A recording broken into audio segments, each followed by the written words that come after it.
It drives me insane that there's a 53-man roster, 52, 53, a 53-man roster. And the fact that teams don't use every last inch of those 53 players drives me insane. Like, you have an entire toolbox and you're only using the wrench. You have an entire toolbox and you're only going for that, that Phillips screwdriver. What is your opinion? Like, why do you think the Bears don't use every tool in their toolbox? Why would they waste draft capital on a player and then just never use him? Why would you keep a spot on the roster for Velus? Go through this whole thing where it's like, hey, we're going to use him as a running back. And no, in the preseason, he did a couple of things where you're like, okay, I could do this. And then when the season rolls around, you go, well, we're going to take Swift, who's an okay running back, and we're going to put the entire running game on his back.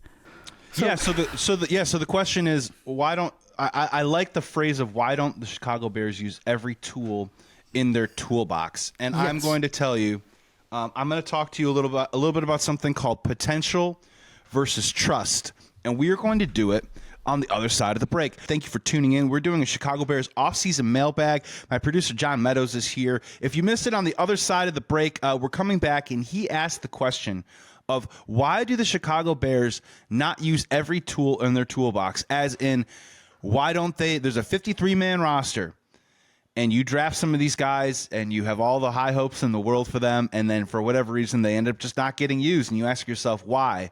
And it also begs the question, too, as well, as sometimes those players go on to other teams and have success, which begs the question, why, and what are the Chicago Bears doing? So there's a couple things that go into that, in my particular opinion. So the first one with Velus Jones. And the problem with Velus Jones is a couple of things. One, obviously, there's a couple of cardinal rules in the NFL, and there's a couple of cardinal sins in the NFL. And the first one, first and foremost, is you cannot fumble the ball.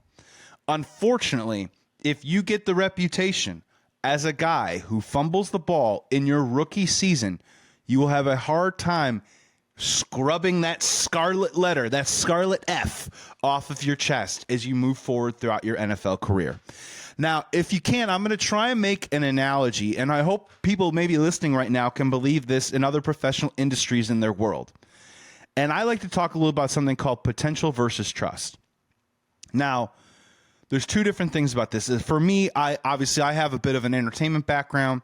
I worked many years as an actor and producer out in Los Angeles, yada, yada, yada. But the thing that I always try to break down whenever I'd be going in to audition for a role, it isn't so much about trying to wow or tantalize your casting director or producer or whatever with your potential. It is about putting a performance on camera that allows them to gain a sense of trust in your performance so that you can be hired. And what I mean by that is that, look, we are all human beings on this planet. And trust is one of the most important things you can have in the world.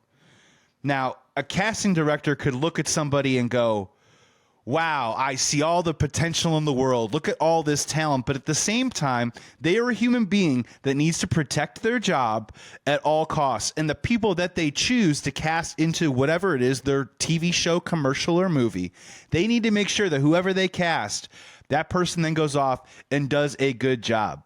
The last thing that you want to do on the planet is hire someone that is full of potential, that comes in and then fumbles the ball. Because guess what? That comes back on you at the end of the day. So that's why you'll see a lot of times casting directors maybe create a sense of bias or favoritism towards certain people because they go, hey, this guy has been so-and-so before, or he's been in this commercial before. I trust that if I hire this person, my job will be secure because I'm hiring a cost-certain commodity. Now, maybe people in other industries can also feel that frustration or that element too as well through other industries and courses throughout their life. And I think that extends a little bit to the NFL, where I'm 100% with you. Where last year, let's go to another player on the Chicago Bears, wide receiver Tyler Scott, drafted by Ryan Poles in the Matt Eberflus era. a guy with top-end speed, a guy that was supposed to take the top off of defenses, a guy that was supposed to be your downfield threat burner, and was inactive over and over again throughout the course of this season. And I started asking around, and I was like, well, what's the deal with Tyler Scott? He can't even dress. This guy can't even, when we're having punt returner issues, we can't even have that conversation. And I heard back that a lot of people in House Hall didn't trust Tyler Scott and didn't like him for the offense. So riddle me this, John. The general manager drafts this guy because he likes the offensive skill set that he brings to the table. The only problem is it's the kind of skill set that the coaching staff that he hires therefore doesn't like. There's a faulty process there, right? When you talk about Velus Jones on this team, Velus Jones had all the potential in the world, right? And they drafted him as such in the 3rd round. The only problem is they liked his potential. They did not trust Velus Jones.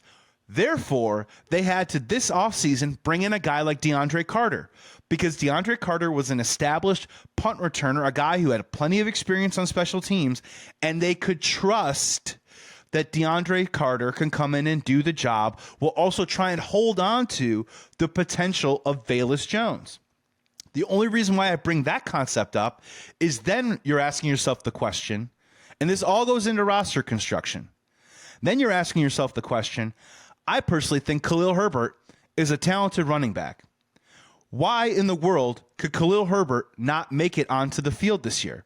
And that goes back to your question, John. How can you not find a way to use your 53-man roster to at least give a guy a couple of touches? Khalil Herbert, who I think has home run hitting potential.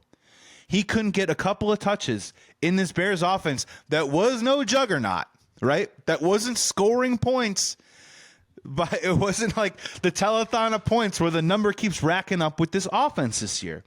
And they ended up having to trade him and get rid of him because of the poor roster construction of believing in the potential of Velus Jones, but not being able to trust Velus Jones. Therefore, they had to go get DeAndre Carter to basically get 2 roster spots to fill one position on the team, which was to return kicks and return punts and catch the football in those situations. And because of that, therefore, Khalil Herbert is on the outs, and they had to trade him to the Cincinnati Bengals.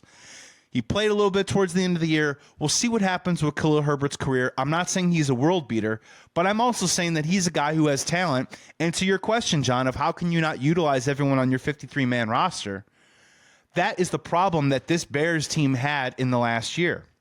So that's why I think that there should be plenty of skepticism with Ryan Poles moving forward.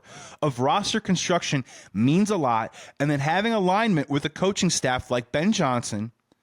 And this is also why coaching matters, to not only align and find the right players in the draft or in free agency, but actually bring in players that you are actually going to use on game day, on Sundays, on Mondays, and on Thursdays. I think that there were some small little problems like the Tyler Scotts of the world, the Velus Jones of the world, the Khalil Herberts of the world. I got 4 roster spots right there. Gerald Everett's another one. 5 roster spots right there. Out of a 53-man roster that the Chicago Bears coaching staff last year didn't know exactly how to implement properly. And those are the types of things I think go a little bit under the radar. And that's where I'm with you. Chicago Bears coaching staffs of the past have not done a good job of this. And that is going to be a huge little thing, a little subtle thing we're going to keep an eye on with Ben Johnson. Of who are we drafting, who are we signing, and then do we utilize them in the right way? Do we put them in the right position to succeed? And does the coaching staff coach them up to execute the play properly? And that's going to be a big key heading into next year. I broke something the day they traded Khalil Herbert. I mean, I was mad that day. And if they give it to Tyler Scott, I'm going to be mad as well, because develop a kid. For the love of God, develop.